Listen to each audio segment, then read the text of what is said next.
With us. He's with Glance Networks. Tom, welcome to the show. How are you? I'm great. What a crazy show. It's awesome to be down here, a little warmer than Boston. Yeah, it's warm, and like you said, there's just so much going on here, and the activity is crazy. The exhibit hall opened up, like 15 minutes ago. There's a huge buzz in the hall, and things are fantastic. And absolutely. I got to say, I'm really excited about this interview. I first learned about your tech in like 2003-4 timeframe. That was a long time ago. Yeah, and you guys have evolved so much. So tell me about what it is now. Sure.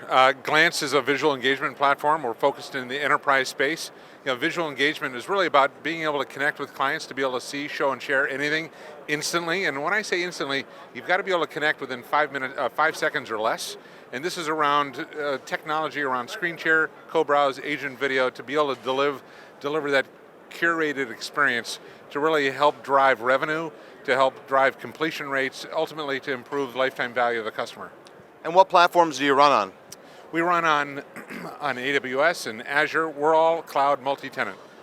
Now, it's more than just co-browsing because from what I've seen, my latest demo, you also allow sophisticated things like blocking out certain fields. So, for example, an agent can't see confidential information that's a user's typing in.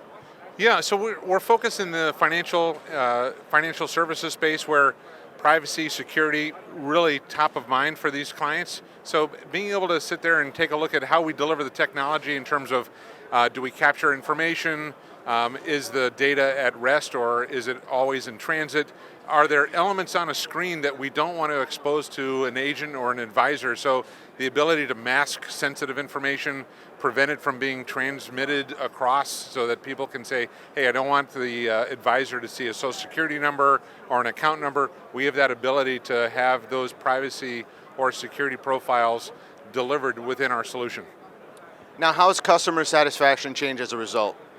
You know what, that's probably the thing that drives many of our clients to use solutions like this. When you can't compete with product, feature, or price, and you're now competing on experience, and you've got that ability to sit there and say, you know what, we can actually deliver a better experience, and we can actually drive key things like CES, customer effort score, or NPS. Those are things that a lot of our clients are seeing, probably 5, 10, even 12% increase. Now, AI is in almost everything now. A lot of the keynotes we talked about AI and the future of work. Does AI affect what you guys do at all? It does in a couple ways. One, when you think about the actual advisors or agents who are on the other side who are trying to deliver that experience, so many of the times that when the voice call or the chat comes in, it's a lot more complex or technical because a lot of the low-hanging fruit and answers are able to be done in a digital environment. So now when they're actually speaking with someone, having AI that can sit there and understand where the customer's been on the web, pull in the right amount of knowledge so that you have the right information at your fingertips to be able to interact and give the right answer or guide that customer through that transaction.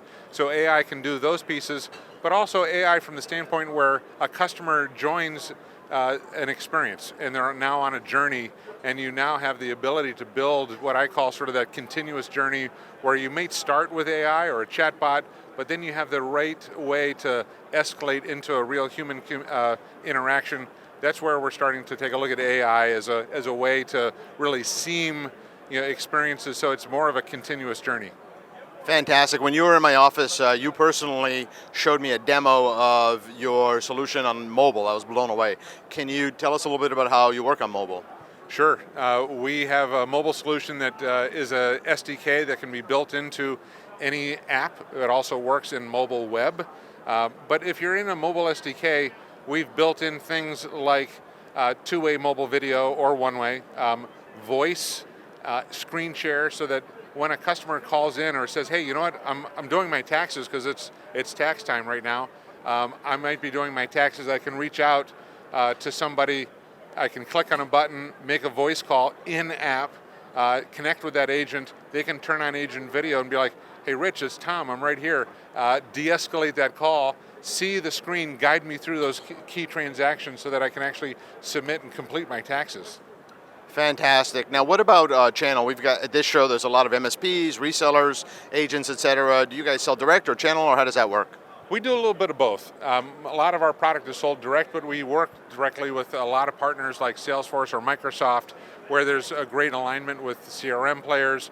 We also work with SIs who are looking to really solution sell. So you look at like Deloitte is a classic example of someone that we partner with. Fantastic. What does the future hold? We're starting to get deeper into mobile. Mobile is something that's been slow to happen, but now we're starting to see things like people have adopted all kinds of video from FaceTime to Snapchat. The level of millennials that are starting to come up that are just comfortable with that type of video is starting to become more prominent. We're also starting to get into other areas of our financial services suite where we're building out modules for digital banking, digital lending, and wealth management. Fantastic. Congrats on the success. Keep it up, and thanks for being here. Hey, Rich, thank you so much. Really enjoyed it. Thanks.